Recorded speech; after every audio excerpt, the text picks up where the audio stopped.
Salut à vous tous, ici Jeff Rose. Et oui, encore la taxe carbone en sujet comme édito, je vous le jure.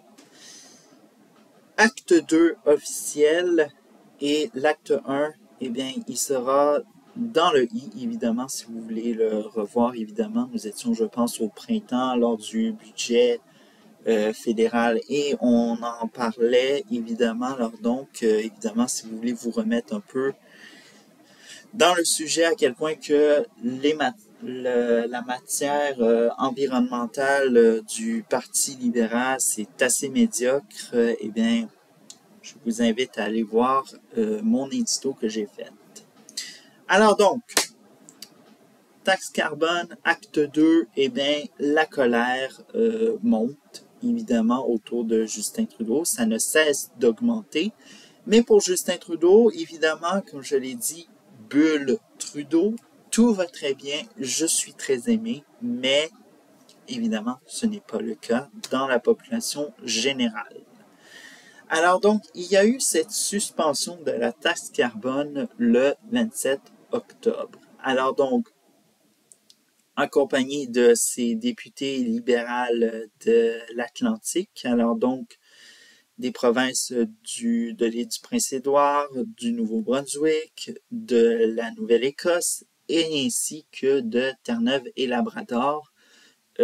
Cette annonce qui était un petit peu crève-cœur, évidemment, pour certains, évidemment, parce qu'on sent que, oh là là, mais qu'est-ce que ça veut signifier?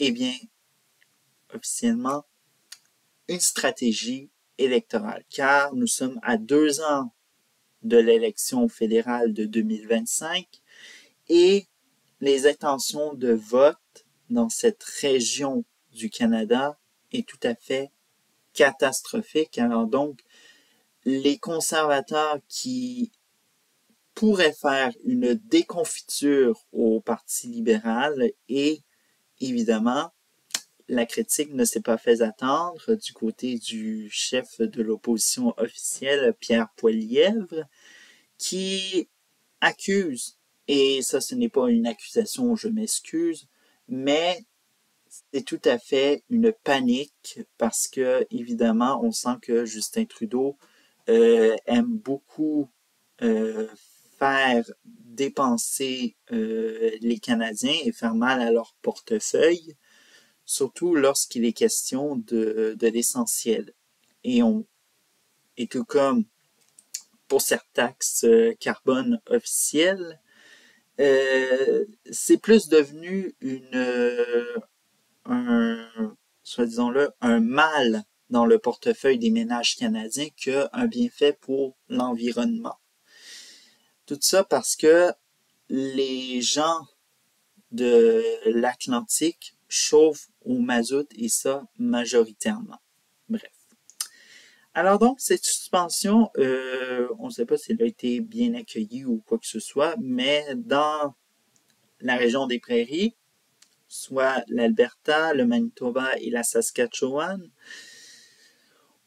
on est, soit disons-le, en mode colère, parce qu'on se dit que si les gens des Maritimes, eux, ont une suspension temporaire de 3 ans, eh bien, nous aussi, on devrait en bénéficier. Or, résultat, et ça avec un bon petit avertissement de Stephen Guilbeault, le ministre de l'Environnement et des Changements climatiques, eh bien, officiellement, en une phrase ou en un mot, non, évidemment. Alors donc, ça continue à gronder la colère, même en Saskatchewan, on va presque dire, eh bien, vous voulez pas suspendre temporairement la taxe carbone, eh bien, nous, on est prêt à garder cet argent qui va pour la taxe carbone. Et alors donc, ça, c'est un coût, le meilleur coût de cette, soi-disant-là, saga de la taxe carbone de la part du premier ministre de la Saskatchewan, Scott Moe, qui se met en mode, évidemment. Et évidemment, c'est pas juste une affaire d'haïr la taxe carbone, c'est pas une affaire seulement de familles conservatrices ou quoi que ce soit. Ça devient également une affaire de familles néo-démocrates parce que il n'y a pas seulement le Parti conservateur du Canada qui dénonce cette politique de, disons-le, cette inégalité en matière de suspension. Il y a aussi un nouveau parti démocratique qui dénonce cela, évidemment, parce qu'on sent que, comme l'ont fait les filiales provinciales du nouveau Parti démocratique même, ils dénoncent évidemment cette inégalité parce qu'on s'entend que c'est pas parce que vous votez pour tel parti que vous devez payer une taxe comme punition, évidemment. Alors donc, évidemment, le nouveau Parti démocratique se positionne contre seulement cette suspension dans les provinces maritimes, mais aussi c'est un juste milieu pour dire que nous sommes ni avec les libéraux, ni avec les conservateurs. C'est une décision, évidemment, que le NPD prend surtout pour se détacher du Parti libéral et surtout être dans la position que, comme je l'ai dit, de ces divisions provinciales ont fait. Tout ça. Mais ça ne veut pas dire que la taxe carbone ne s'applique pas en Colombie-Britannique ou au Québec, que on est à l'abri d'un tel débat.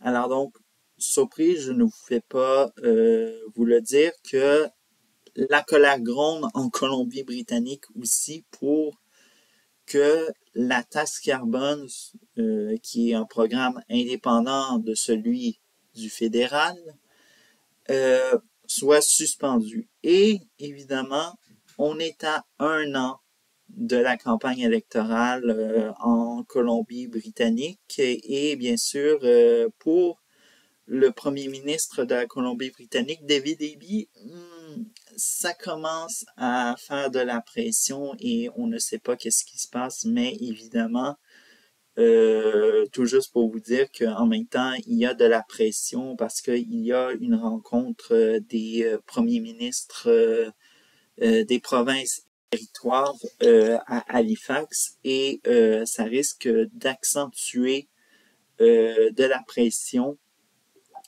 pour un tel